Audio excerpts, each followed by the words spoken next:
Welcome back. We're going to continue right where we left off with the 12th seed in the Eastern Conference. Davis, who do you got at 12? At 12, I have the Chicago Bulls. I Who do you also have? have the Chicago Bulls. Hey, get a little bit of Bulls love here. Yes, yes, Perfect. yes. So, I don't know how much we want to talk about the Bulls since we both have them at 12, but, bringing in Billy Donovan is a massive, massive, massive upgrade over their Absolutely. previous head coach. And, the whole Patrick Williams situation being drafted at 4, a little sus. But, we're just going to have to wait and see, kind of how that one ends up playing out. But other than that, Zach LaVine is still a bucket. Kobe White's going to continue developing. Hopefully, Billy Donovan can get that previous level of play out of Lauri Markkanen that we've seen in the past, and I also think he's going to be able to unlock another level in Wendell Carter's game. So there's a lot of good young pieces. They're just still, they still need to play together for longer, continue developing alongside each other now that they have a more stable system, more stable front office. They just need to try to work on developing these young players. And, they didn't really address a whole lot of defensive needs, especially now that Chris Dunn is gone for them. That's kind of a big loss defensively for them. But I still think when you look at the Knicks, Pistons, and Cavs, they are still by far and away going to be better than all those teams. Yeah, for me, it was just because of Billy Donovan. I think that front off or the not front office, but that coaching change is what they needed. I think getting rid of Jim Boylan is really going to help bring this roster together, and I think Billy Donovan's the guy to bring the most out of these young players. And so, yeah, I'm not going to stay on this too long, but yeah, we got the Bulls at 12. I'm going to go with my 13th seed. I had the Detroit Pistons. Who did you have? I have the New York Knicks here, Okay. and I have the Pistons at 14. And I do want to note that I think after the Bulls, these last three are a big drop off. I would I agree. think, I would agree. I I think think, all three of them will be equally horrific. yes, but I think all the teams above that, 8 through 9, the Hawks, Wizards, Magic, Hornets, and Bulls, they're all going to be the ones that are in. That's going to be a fun race to watch in terms of who's going to get the 8 and 9 seed and who's going to be fighting for the last playoff spot. Mm-hmm. But in terms of the Knicks versus Pistons at 13 versus 14, I kind of like some of the moves that the Knicks made this offseason. Obviously, they drafted Obi Toppin, I think, is a steal at the 8 spot for them, especially since he's, a born and raised New York boy. I think that's, a place that he wanted to play. And so we're going to see them, trying to get as much and maximize, his value alongside RJ Barrett and Mitchell Robinson. So I don't hate that little young core that they have now, especially now that because Obi Toppin is one of the more NBA ready players in that draft class. Whether we like his ceiling or not is a different story, but I still think he's going to be, one of the more impactful players night in, night out for this season out of that rookie class. And so that only bodes well for the Knicks. Yeah, he's a 23-year-old rookie, but he was still Naismith Player of the Year. And just when you talk about the Pistons, I think their entire win condition on if they can be better than the Knicks, if you would have asked me a month ago, it would have been Christian Wood, and they didn't retain Christian Wood. Mm-hmm. And so now that they've drafted Killian Hayes, you could argue that his development will be contingent on how bad they will be. But losing Luke Kennard is horrendous I would for the agree. Pistons. And I just think the Knicks retained enough of their roster and they have enough young players that are developing on the right track, now that they have a new coach in Tom Thibodeau. I just expect them to be a little bit better. And I think the Pistons are arguably the biggest laughing stock in the league in terms of um, what their front office and GM situation has been over these past couple of seasons. And I think just players don't want to play there. And I don't think we're going to be able to see that, previous level of Blake Griffin that we've seen. I think his days are pretty much behind him at this point. But yeah, so let's hear why you had the Pistons over the Knicks here. Yeah, so start off with why I have the Pistons. So I agree. I think I like what they did in the draft. However, in free agency, it was odd to say the least. It was so odd. I think they letting go of Christian Wood and Luke Kennard to me is almost blasphemous. I just think it's just weird. However, even though they went out and like everyone they went out and got like doesn't fit together. They're just random people in the free agency market. They said, "Here, you want 20 million a year? Let's pay it to you." I mean, just very stupid contracts. However, they did get nice players. Like these pieces aren't going to fit together. It's going to be just very weird watching them. I'd hate to be the coach of the team because I'd be like, "What in the hell am I going to be doing this season?" But I mean, Mason Plumlee. I mean, he's a good player. They got what was it, Jeremy Grant from the Nuggets. I mean, he's a good player. I mean, they went out and got like good pieces, but I do think none of them are going to fit. However, I do like what they did in the draft, and I think although a lot of their team chemistry issue and the construct of the team is not going to look good, hence one of the reasons why I don't think they'll be well next year.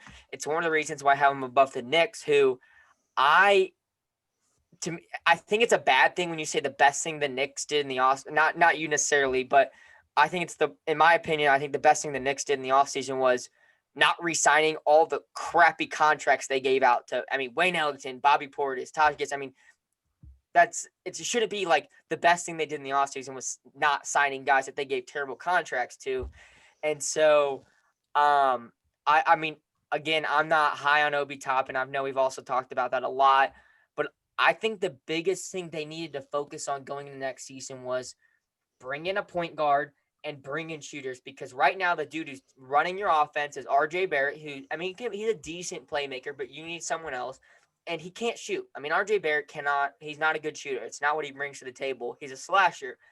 And I mean, Alec Burks, I think is a nice pickup there, but I mean, I just think they had other things they could have done there in the draft. I mean, Tyrese Halliburton was open there at 8 instead of Obi Toppin. I know that was their guy, but I don't know. I didn't love a lot of things they did in the offseason. I don't think they actually went out and solved a lot of the issues that they had. Because right now, I mean, when you look at their team from last season, this season, they still have I mean, this ball dominant, can't shoot wing, and that's about it. And you don't have any other shooters. You just continue to overload your front court.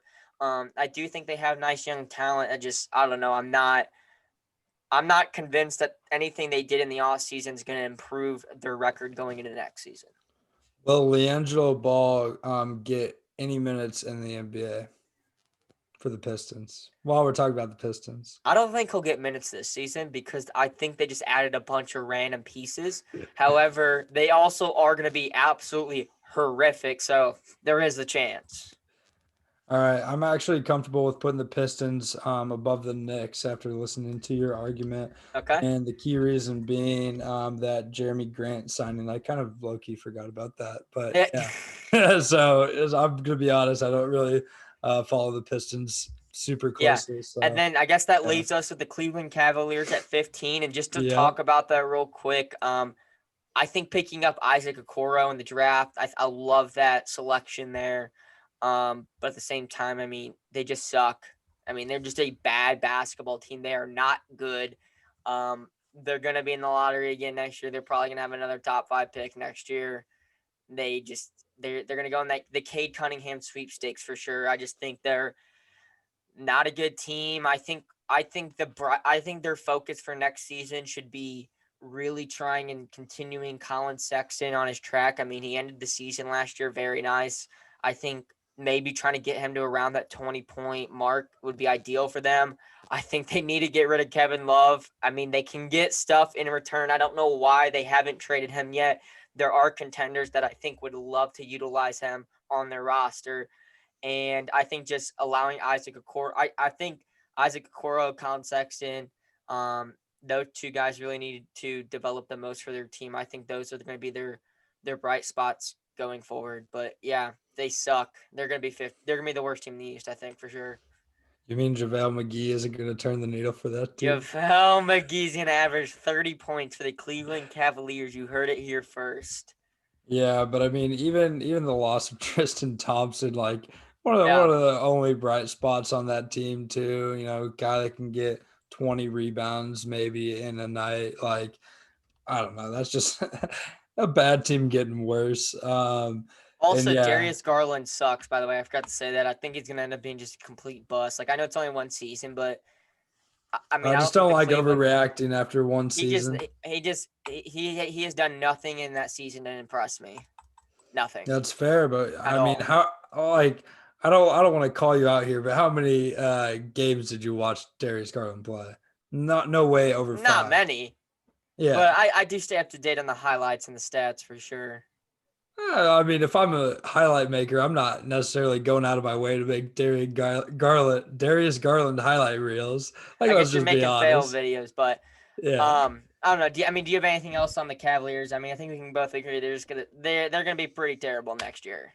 No, they're going to be absolutely a train wreck of an organization until, they can get Cade Cunningham, I quite think they honestly. need a. I think a good focus for them would be to move into an Oklahoma City Thunder focus and say, if we have anyone that we can get picks for or young talent, let's trade them right now because they have. They don't I have a think lot of they, assets, though, is the problem. but Like, like I think the assets they do have, it doesn't make sense to have them on the roster. you're saying the bad team doesn't need to have any of the bad players that they have, and they should try to get potential future players to Well, replace these okay, current bad players. I agree. That's get rid of sound Kevin logic. Love, get rid of Andre Drummond. Wow, their team sucks. That's basically it. Chetty I know. Osman, I guess. Kevin So Porter bad. Jr. is going to be too busy in jail after he had drugs and hit people. So yeah, Tragic. he Rip. sucks. Darius Garland's not good at basketball. Isaac Okoro will be nice. I feel bad for him. Colin Sexton's okay. He needs to be better, but he's all right. So I don't know. They suck. Trade everyone, get picks back, and hit hard reset. Try and get about 10 picks in this year's draft. I think that's the move for them. They need to secure the top every single lottery pick in this draft for their franchise to be able to turn around. I agree. Uh, Absolutely. but with that, Do you want to run through our 1 through 15? Just run through it all real quick for the listeners. absolutely. So for our listeners out there all over the world, we have the Milwaukee Bucks, the Brooklyn Nets, Boston Celtics, Toronto Raptors, Miami Heat, Philadelphia 76ers, Indiana Pacers, Hawks at 8, Wizards at 9, Magic at 10, Hornets, Bulls, Pistons, Knicks, Cavs. All It's a right. good And list. with that's a good list. It's a great We'll list. definitely gonna have to see how that plays out in the next season. So yeah, with that wraps up the Junkie Sports Eastern Conference predictions. And with that, peace. Peace.